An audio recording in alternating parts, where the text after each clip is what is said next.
Okay, Assalamualaikum. Okay, sekarang ni kita nak belajar tajuk set. Okay, tajuk set. Okay, tajuk yang 3 bab yang ketiga. Okay, sekarang ni kita akan belajar tarifan set. Okay, dalam set ada tarifan set, subset, set semesta dan pelengkap bagi suatu set. Dan terakhir sekali operasi ke atas set. Okay, kita akan tengok tiga-tiga ni. Okay, kita tengok dulu tarifan set. Okay, tarifan set ialah set ialah himpunan sekumpulan objek dengan ciri sempurna tertentu. Setiap objek tersebut dikenali sebagai unsur. Okey, maksudnya kat sini set ni menghimpunkan objek. Okey, menghimpunkan objek tu, objek-objek tu ada ciri-ciri tersempurna. Ciri-ciri ada ciri sempurna, okey, yang menyebabkan dia boleh berkumpul. Okey, jadi kat sini setiap objek tu dikenali sebagai unsur. Okey, setiap objek dalam set tu dikenali sebagai unsur. Jadi set ni himpunan lah, himpunan objek-objek. Okey, jadi kat sini tengok pula unsur yang sama, apa kita perlu tahu dalam set ni, unsur yang sama dalam suatu set tidak perlu diulang. Okey, maksudnya kat sini, contoh kat sini perkataan kata. Okey, perkataan kata ada A2, ada K2, jadi tak perlu ulang A, tak perlu ulang A 2 kali, tak perlu ulang K 2 kali. Jadi dia sekali je, jadi KAT. Okey, jadi kat sini unsur yang sama tak perlu ulang dalam satu set tu.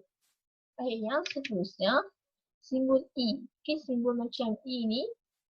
Okey, simbol macam E ni, okey, digunakan bagi menunjukkan suatu objek adalah unsur bagi. Okey, digunakan untuk menunjukkan suatu objek itu adalah unsur bagi suatu set. Maksudnya kat sini boleh nampak huruf E macam ni. Okey, dia menunjukkan itu adalah unsur bagi. Okey, unsur bagi. Kalau E dan ada dash tu bermakna bukan unsur bagilah. Jadi kalau ada dash tu maksudnya berlawanan lah, bukan unsur bagi. Contoh kat sini. Okey, contoh kat sini B. Okey, B unsur dia 2, 4, 6, 8. Okey, 2, 4, 6, 8. Dan 5 bukan unsur bagi B. Okey, sebab apa? Sebab E dash ni bukan unsur, jadi 5 ni bukan unsur bagi B. Okey, jadi kita tengok sini memang tak ada 5 pun dalam unsur B ni. Ada 2, 4, 6, 8 je, 5 tak ada. Jadi kat sini kita tulis 5 bukan unsur bagi B. Okey, kat sini bila nampak huruf E macam ni bermakna itu ialah unsur bagi. Jadi kat sini 2 ialah unsur bagi B. Okey. Okey, itu ialah simbol E. Yang seterusnya set kosong. Okay, set kosong ialah set yang tidak mengandungi sebarang unsur. Okay, bermakna set kosong ni bermakna dia tak ada sebarang unsur lah. Okay, bila nampak set kosong ni maksudnya tak ada unsur dalam tu. Kosong. Okay, set kosong yang diwakili dengan menggunakan simbol. Okay, simbol kosong ni, simbol U dan kemudian dia ada garis tegak ni. Okay, saya panggil sebagai P. Okay, simbol dia macam ni dan ada dua simbol, satu lagi simbol kurungan. Okey, simbol kurungan yang kosong, ada dua simbol. Ini bermakna yang ni ialah set kosong. Okey, set kosong ni dia tak ada sebarang unsur dalam tu. Okey, tak ada unsur. Okey, tengok contoh kat sini. Contoh kat sini P. P ni segitiga sama sisi yang bersudut tegak. Okey, segitiga yang sama sisi bersudut tegak. Okey, kalau tengok kat sini segitiga, okey, segitiga sama sisi sama sisi bersudut tegak, tak ada. Okey, tak ada kat sini segitiga yang sama sisi bersudut tegak sebab semua yang condong. Okey, bila semua condong bermakna P ni ialah set kosong sebab tak ada unsur dalam dia. Okey, P ni ialah set kosong sebab tak ada unsur dalam dia sebab tak ada pun segitiga yang sama sisi bersudut tegak. Semuanya bersudut condong. Jadi tak ada pun yang bersudut tegak. Okey, itu tarifan set. Okey, seterusnya kita tengok subset. Okey, subset ialah subset. Okey, contoh kat sini kita tengok gambaran. Set A ialah subset dari set B. Jika semua unsur dalam set A terdapat dalam unsur set B. Okey, bermakna kat sini subset ni dia macam ni. Set A ialah subset dari set B. Jika semua unsur dalam set A terdapat dalam set B. Okay, bila kita nak cakap sesuatu set tu subset dari sesuatu objek yang sesuatu set yang lain, okay, pastikan contoh kat sini, pastikan set A tu semua unsur dalam set A itu ada dalam set B. Okey, tengok sini. Contoh hubungan set A ialah subset bagi set B. Kita boleh tulis dalam keadaan yang macam ni. Okey, A subset bagi B. Okey, bentuk macam C tu bermakna yang tu subset lah. Okey, bentuk macam C tu itu ialah simbol subset. Okey, jadi kita tengok contoh kat sini lagi. Okey, jika A subset bagi B, maka set A berada dalam set B. Okey, jadi subset ni dia nak menggambarkan suatu set ni ada semua unsur dalam sesuatu objek yang lain. Okey, jadi suatu set yang lain. Jadi kat sini A ni ada semua unsur yang B ada. Okey, yang B ada. Sebenarnya kat sini A ni duduk dalam B lah. Okay, A ni bulatan A duduk dalam bulatan B sebab set A ni ada semua unsur yang B ada. Okey. Okey, contoh kat sini, tengok kat sini. Okey, set A dia ada Ipoh, Gagang, Kota Baharu, Seremban. Okey, manakala B pula dia ada Kota Kinabalu, Kuching, Sandakan. Dan H bandar-bandar di Semenanjung Malaysia. Okey, sekarang dia kata lengkapkan tempat kosong setiap yang berikut dengan menggunakan simbol C atau dengan menggunakan simbol subset atau bukan subset. Okey, kalau bukan subset, ada dash tu dah. Okey, jadi kita kena isi sama ada itu ialah subset ataupun bukan subset. Kita tengok A dulu. Dia kata A dengan H. Apa hubungan A dengan H? Kalau A dia kata Ipoh, Kangar, Kota Baharu, Seremban. Kalau H dia kata bandar-bandar di Semenanjung Malaysia. Betul tak kat A tu bandar Ipoh, Kangar, Kota Baharu, Seremban tu semua tu ialah bandar kat Semenanjung Malaysia. Betul lah sebab semua tu bandar-bandar dekat Semenanjung Malaysia.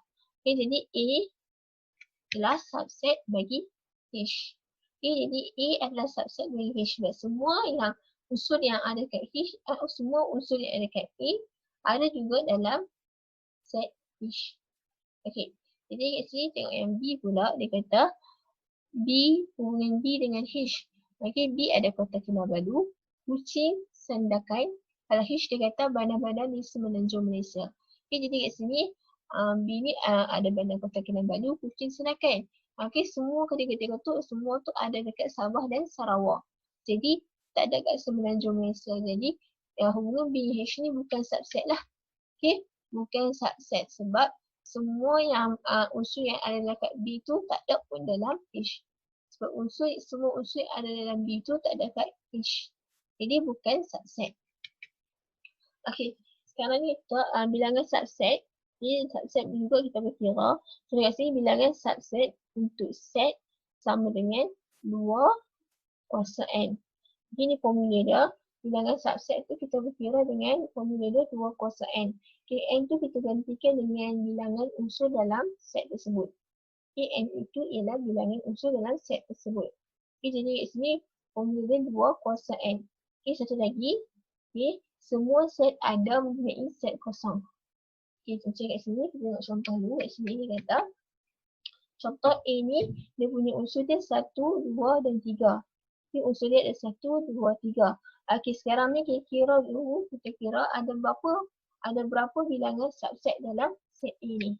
Kita tengok kat sini bilangan subset A sama dengan 2 kuasakan dengan 3. Sebab apa? Sebab dalam A tu ada 3 unsur. Jadi kita tengok tulis kat situ 3, 2 kuasakan dengan 3 akan dapat 8. Jadi jawapan dia 8.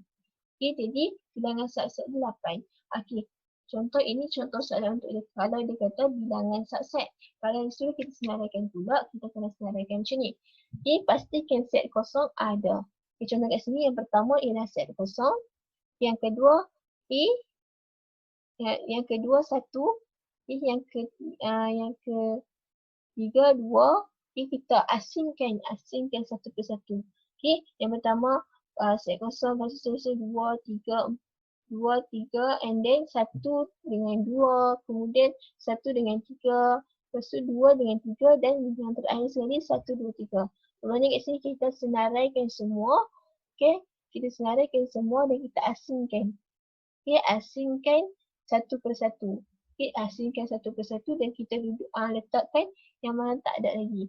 Jadi kat sini ada, kalau kita kira kat sini ada 8 lah. Okay, ada 8. Okay, ada 8 subset bagi A. Jadi 1, 2, 3, 4, 5, 6, 7, 8. Ada 8 bermakna kat sini bilangan subset dia 8. Jadi betul lah. Ni kalau kita nak jawab soalan ni, selarikan dulu, kemudian kita kira betul tak bilangan subset bilangan subset yang kita kira dengan senarai subset yang kita dapat. Jadi sama kedua-duanya maksudnya betul lah. Let's say dapat 8, senarai dia ada 8. Kemudian bilangan subset dia 8 maksudnya samalah. Okay, betul lah. Okay, tengok yang seterusnya, set semesta. Okay, set semesta ni maksudnya set semesta ialah set yang mengandungi semua unsur.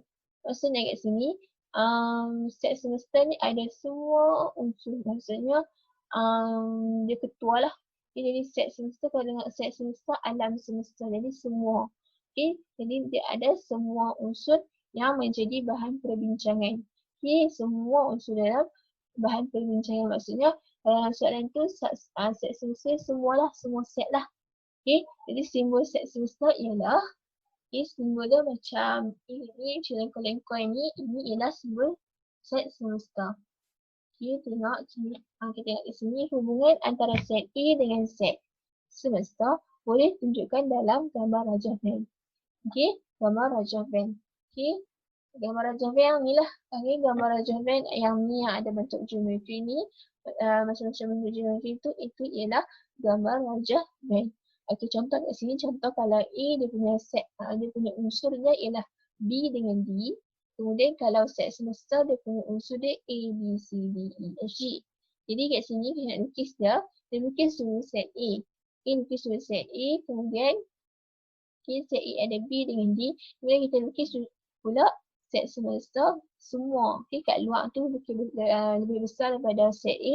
Okay, jadi kita isi kat luar tu unsur yang tak ada lagi dekat E. Okay, unsur yang tak ada lagi dekat E. Okay, jadi kat sini, bila set semesta dia ada di luar ni lah. Okay, di luar, di atas macam ni. Okay, ada di luar, di atas macam ni. Okay, itu dinamakan set semesta. Okay, seterusnya pelengkap bagi suatu set.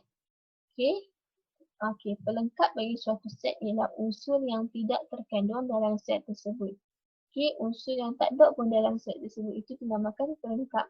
Bila dengar je perkataan pelengkap, itu bermakna unsur tersebut tak ada dalam set tu. Okay, unsur tersebut tak ada dalam set tersebut. Okay, simbol bagi pelengkap ialah koma di atas. Okay, koma di atas set. Okay, huruf set tu. Okay, tengok contoh kat sini. Contoh kat sini, 11, 12, 13 hinggalah 20. Okay, dia punya set semesta dia 11, 12, 13 hingga 20. A, dia punya unsur dia nombor perdana, manakala B, unsur dia nombor ganjil. Okay, sekarang ni A dia kata senaraikan unsur bagi A. A pelengkap. Senaraikan unsur bagi A pelengkap. Okay, A pelengkap kat sini. A, unsur bagi A ialah nombor perdana. Sekarang ni dia suruh kita senaraikan unsur bagi A pelengkap. Maksudnya bukan kita senaraikan nombor perdana lah, kita senaraikan selain pada tu. Okay, sebelum tu kita kena kenal dulu nombor perdana itu apa. Okay, kena kenal dulu nombor perdana itu apa.